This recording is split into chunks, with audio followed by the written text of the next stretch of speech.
Guys, आप लोग कैसे हैं। आपको अंशु ब्लॉग में स्वागत है आप सभी को। कि बृहस्पतिवार का आज तो बृहस्पतिवार का फास्ट है हम लोगों का, और आज पूजा भी किए हैं। आप लोग को वीडियो में मिलेगा, वीडियो देखने को, वीडियो में बने रहिए, आप लोग को देखने को मिलेगा। तू हमारी व्यर्थ में हंसी उड़ाती है। दासी बोली, एक व्यक्ति भोजन दे गया है। रानी कहने लगी, वह भोजन तेरे लिए दे गया है, तू ही भोजन कर।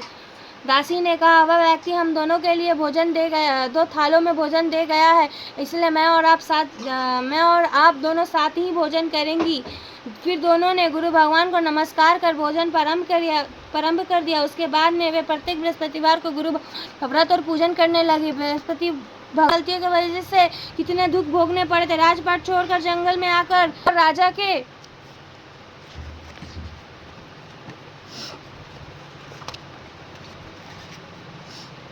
पास आकर बोले, हे लकड़हारे, तू इस सुनसान जंगल में किस चिंता में बैठा, मुझे बता। यह सुनकर राजा के नेत्रों में जल भर आया और साधु की वंदना कर बोले, हे प्रभु, आप सब कुछ जानने वाले हैं।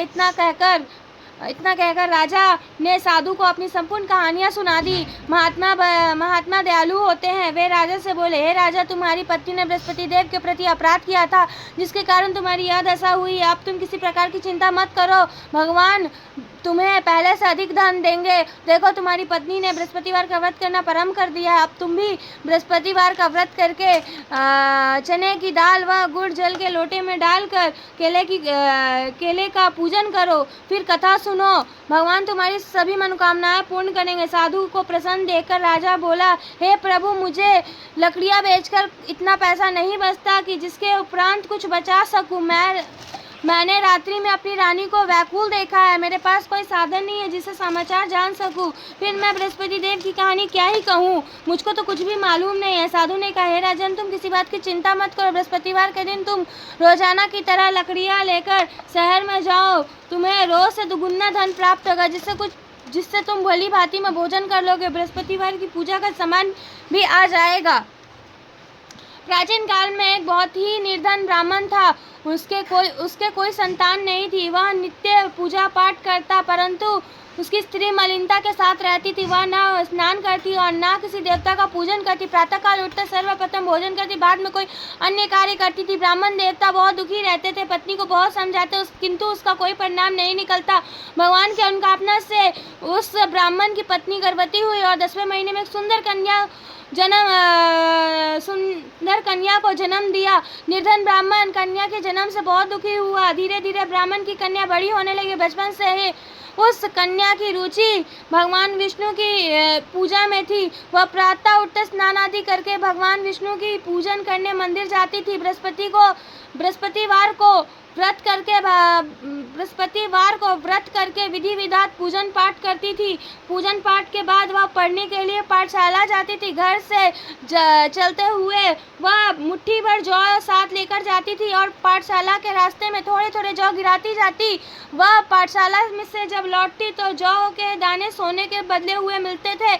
लड़कियां सभी सोने के दाने को बीन लाती। एक दिन जब वह सोने के दाने को साफ कर रही थी तो उसकी माँ ने देख लिया। बेटी, सोने के दाने को साफ करने के लिए सोने का सूप होना चाहिए। अगले दिन बृहस्पतिवार का था। उसने भगवान बृहस्पति देव की पूजा करते हुए प्रार्थना की, हे भगवान, यदि मैंने आपका व्रत विधि विधान किया हो तो मुझे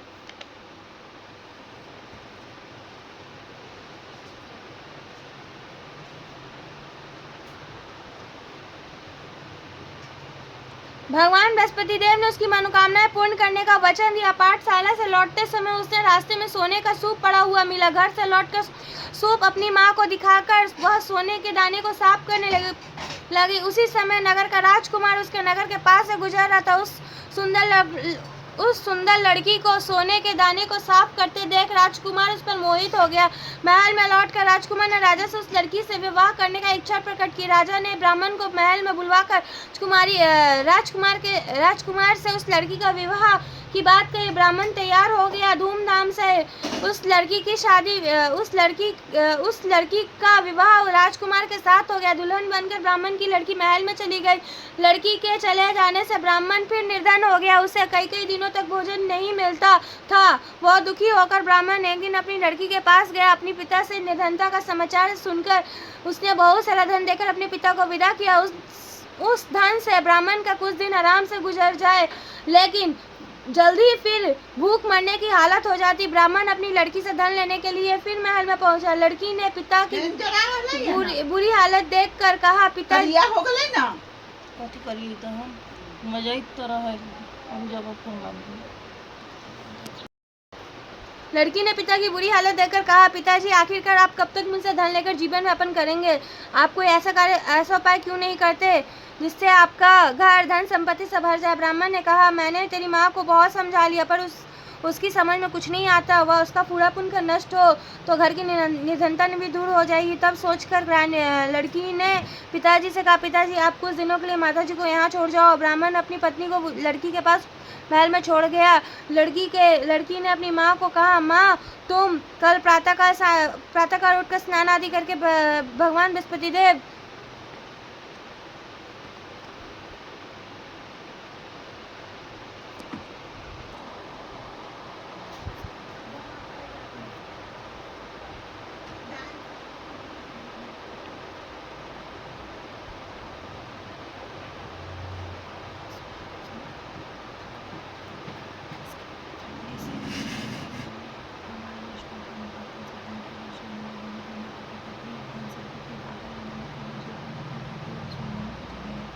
लकड़हारा बने राजा ने सन्यासी से भगवान बृहस्पति देव की यह कथा सुनकर बृहस्पतिवार का व्रत करने का भगवान विष्णु की पूजा की। उस दिन से उसके सभी क्लेश दूर हो गए। लेकिन अगले दिन बृहस्पतिवार को कामकाज में अधिक व्यस्त रहने के कारण उसने भगवान बृहस्पति देव का व्रत नहीं किया। भगवान बृहस्पति देव लकड़हारे से क्रोध हो गए और उससे भूल की सजा दी। उस दिन नगर के राजा ने नगर में घोषणा करा दी, सबको सूचित किया जाता है, प्रत्येक नाग जो मेरे महल में भोजन करने आवे, जो नहीं आएगा उसे अपराधी मानकर भारी दंड दिया जाएगा। लकड़हारा बने राजा ने उस नगर के राजा की घोषणा को सुन ली, लेकिन जंगल से लकड़ियाँ काटकर और उसे बेचने में देर हो जाने के कारण वह समय पर महल में भोजन करने नहीं जा सका। अतः राजा ने सैनिक लकड़हारे को पकड़कर महल में ले गए। राजा ने उसे महल में एक कक्ष में बैठाकर भोजन कराया। उस कक्ष में एक खूंटी पर रानी का हार सोने का खूंटी कहा गया। उस कक्ष में एक खूंटी पर रानी का सोने का हार लटका हुआ था। लकड़हारा अकेला उस कक्ष में भोजन कर रहा था। तभी उसने एक आश्चर्यजनक घटना घटित देखा। देखते ही देखते खूंटी का हार को निकल गई। थोड़ी देर के बाद नगर में राजा ने थोड़ी देर के बाद नगर के राजा ने हार को गायब देखा तो लकड़हारे को कारावास में डाल दिया।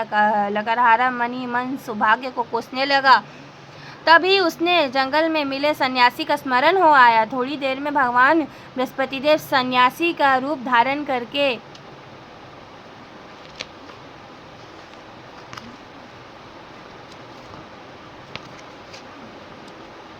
रूप में उसके सामने प्रकट हुए और कहा, हे लकड़हारे, तूने भगवान बृहस्पति देव की पूजा नहीं की थी, इसी कारण तुझे ये कष्ट हुआ है। लेकिन अब तू किसी बात की चिंता मत कर। बृहस्पतिवार के दिन कारागार के दरवाजे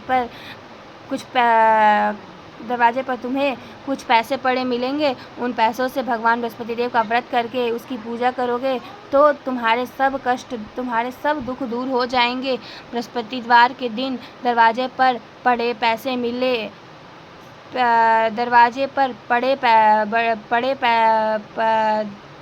बृहस्पतिवार के दिन दरवाजे पर पड़े मिले पैसों से चने और गुड़ मंगाकर लकड़हारे ने बृहस्पतिवार की कथा कही तो भगवान बृहस्पति देव ने प्रसन्न होकर उस नगर के राजा को सपन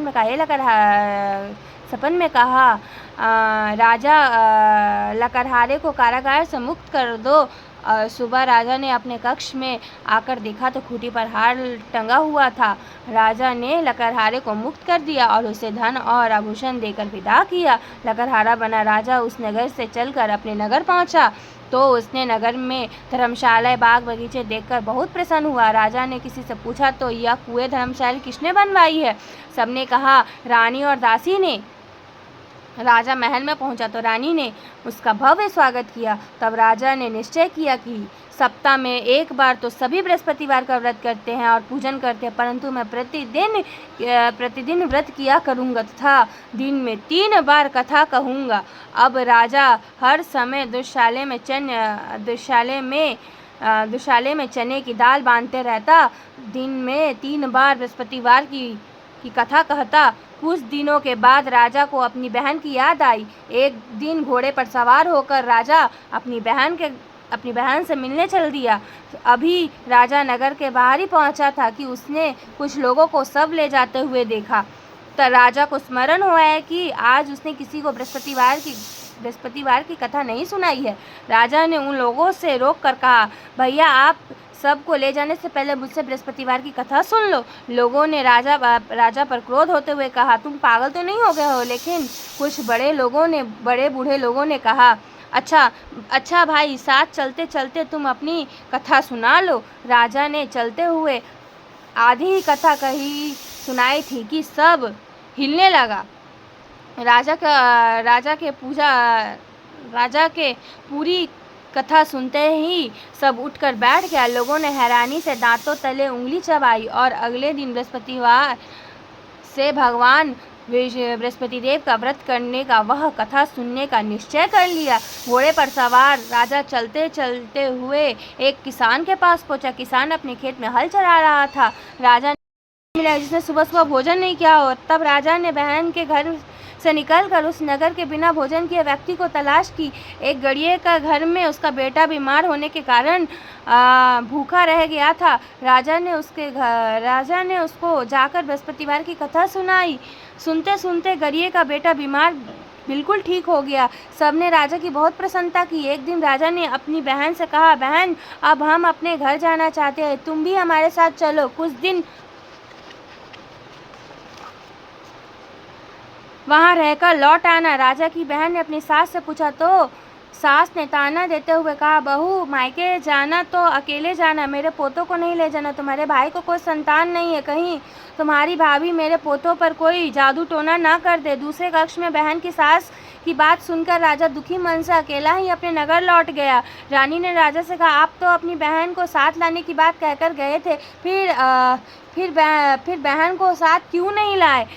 राजा ने दुखी होते हुए कहा, रानी हम निसंतान हैं, इसीलिए हमारे घर आना कोई पसंद नहीं करता। रानी ने राजा को समझाते बृहस्पतिवार को विधि विधात व्रत करते हुए राजा रानी भगवान बृहस्पति देव से संतान के लिए प्रार्थना की। कुछ दिनों के बाद उन्हें सपन में राजा को दर्शन देते कहा, हे राजन, तेरी मनोकामनाएं पूर्ण होगी। 1 सप्ताह बाद ही रानी गर्भवती हो गई। 10वें महीने रानी ने एक सुंदर पुत्र को जन्म दिया। राजा रानी जीवन प्रयत्न बृहस्पतिवार का व्रत करते रहे। उस घर में धन की वर्षा होती रही। आनंद पूर्वक जीवन व्यापन करते हुए राजा रानी भगवान बृहस्पति देव की अनुकामना से मोक्ष को प्राप्त कर गए, सीधे वैकुंठ धाम पहुंच गए।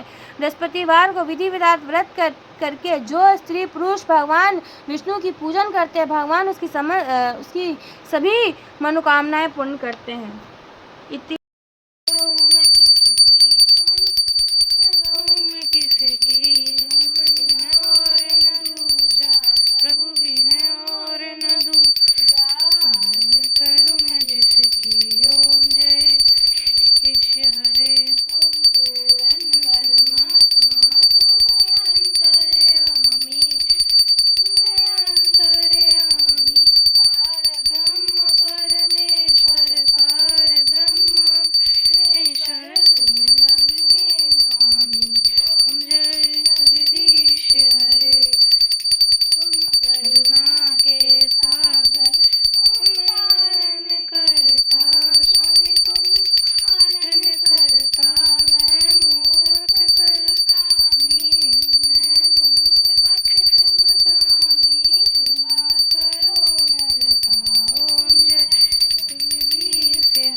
आप लोग को वीडियो लास्ट तक बने रहिएगा, आप लोग को देखने को मिल जाएगा। और वीडियो कैसा लगा कमेंट ज़रूर करिएगा, बेल आइकन ज़रूर दबाइएगा। आप लोग